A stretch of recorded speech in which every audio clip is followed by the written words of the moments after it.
Okay mga ma'am and sir, so ayan po, meron po tayong napakagandang sewing machine at new. So ito po ay Fitline 6200 po.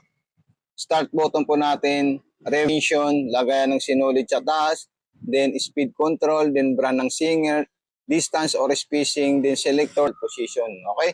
Then refilling thread, yung metal po na nakataas dun mga mami sirs, okay? So gagawa po natin to ng full video para makita nyo po. Thank you so much po. God bless and more power po. A few moments later.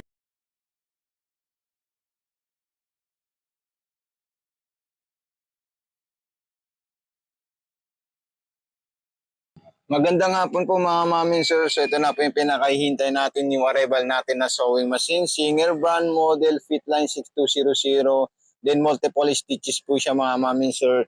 Ituturo po natin sa inyo kung paano po tayo meron po tayong lagayan dito ng sinulid mga mami sir at saka yung lock po nalagay po natin. Ito po yung lock niya mga mami sir. Ilalagay po natin dito para hindi po mahulog yung sinulid natin. So ayan po siya mga mami sir.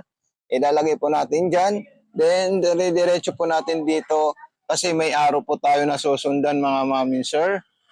Yung mga arrow at tatandaan kung paano po tayo maglalagay ng sinulid. At meron po siyang automatic shooter thread para sa mga malalabo po. Yung pas ng karayom. Ayan. So, pag nakita niyo po, nagkaroon po siya ng sirkulo sa likod, yung sinulid. Okay? So, ganyan lang po siya mga mami sir. Tapos, ipapasok natin sa likod at tayo po ay magte-testing ng mga tela para dito sa ating sewing machine. Mga mami sir, hanapin natin kung ano dito. Latest ang gusto po natin is zigzagger na medium. So ayan po siya. At dito naman po sa display kung ano po yung gusto nyong spacing. Pwede pong number 2. At dito naman po sa speed control, pwede nyo po ilagay ng medium speed mga mami sir. Ayan. Pipindutin natin yan para tumakbo po yung sewing machine natin. So napaka-smooth po ng performance ng ating sewing machine. Hindi po siya maingay at hindi rin po siya noisy. Okay, so ayan po. Then tatanggalin natin at ipapakita po natin sa inyo yung mga multiple stitches na magagawa ng ating sewing machine. So antayin nyo lang po. So ito na po siya mga mami sir. Yung starting ginawa natin na zigzagger na medium. At kung tayo naman po ay kukuha ng straight sewing, so ikutin natin ito. Hanapin natin yung straight sewing. So ilalagay po natin yung tela natin at papasadaan natin ng straight line. Okay mga mami sir, kung gusto po natin magkaroon ng spacing, pwede po natin ito ilagay ng number 4 para makita natin kung gaano distance ng ating sewing machine. So ayan po siya mga mami sir. Okay. Ayan. Then tatanggalin natin at ipapakita po natin sa inyo kung gaano kaganda yung street sewing at gaano kasolid yung street sewing niya. So ayan po siya mga mami sir, solid na solid. Ito po siya mga mami sir, napaka-solid po yung stitches, street sewing ng ating sewing machine. Then isusunod naman po natin dito is yung mga pang-garterize or button holder at aging ng ating sewing machine. So dito naman po tayo sa pang-garterize na dalawang klase. Yung tinatawag natin na V-shape para sa mga spandex na tela o di kaya dito sa mga underwear natin mga mami sir. So ayan po siya mga mami sir. Then sunod naman yung isang klaseng pang-garterize natin na 3-step na W-shape ang or W-shape ang style ng pang-garterize ng ating sewing machine. So ito na po siya mga mami sir. I-check na lang po siya para makita nyo po. Ayan. Then ito na po siya mga mami sir. Okay, napaka-solid po ito at napakagandang sewing machine po ito dahil maliban sa branded po siya pero napaka-smooth po siya. Sa beginner, fit for beginner and free use na po siya mga mami sir. So ayan po yung ginawa niyang pang-garterize na dalawang klase.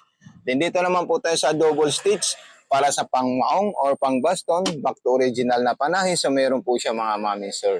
Pag gagamitin nyo po yung double street sewing at saka double zigzag, so kailangan po nasa number 3 tayo at number 4 stitches length. Okay? So ayan po siya. Then pagkatapos naman po niya gagawin natin yung double zigzag mga mami sir. Okay, so dito naman po tayo sa double zigzag. Ayan.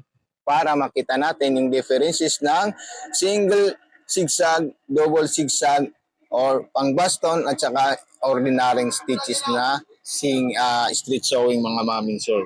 So ito na po siya mga mami sir. Tatanggalin natin siya para makita natin. So ito po yung tinatawag natin double zigzag, then kadinang tahi or double street sewing or triple street sewing. Then kukunin natin yung pang-aging ng ating sewing machine. Yan, ipapakita po natin sa inyo yung pang-aging na magagawa ng ating sewing machine. Then pagkatapos naman po niyan, doon naman po tayo sa button holder. Okay? So ayan, stop natin siya. Tapos kukunin natin yung pang button holder para makita po natin siya mga mami sir. Then ilagay natin to sa number 1 spacing para makita po natin yung design at creativity ng button holder na gagawin ng ating sewing machine. Okay? So, ayan po siya. Ulitin natin mga mamin sir. So, maglalak muna tayo sa 4 and 2. Then, number 1 po mga mamin sir.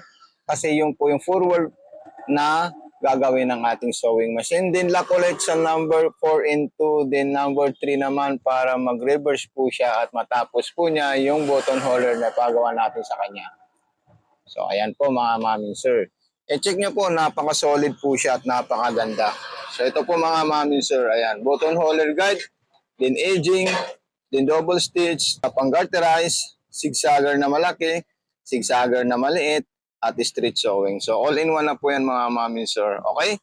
Kung gusto niyo sir, i-PM niyo po kami sa Mato Makina Panahi, FB page, Mato Panumpang Vlog, and TikTok shop for cash and delivery, Mato Sewing Machine. Okay? Yun po yung TikTok shop natin kung gusto niyo po magkaroon ng cash on delivery with butcher. Thank you so much. God bless and more power po mga mami.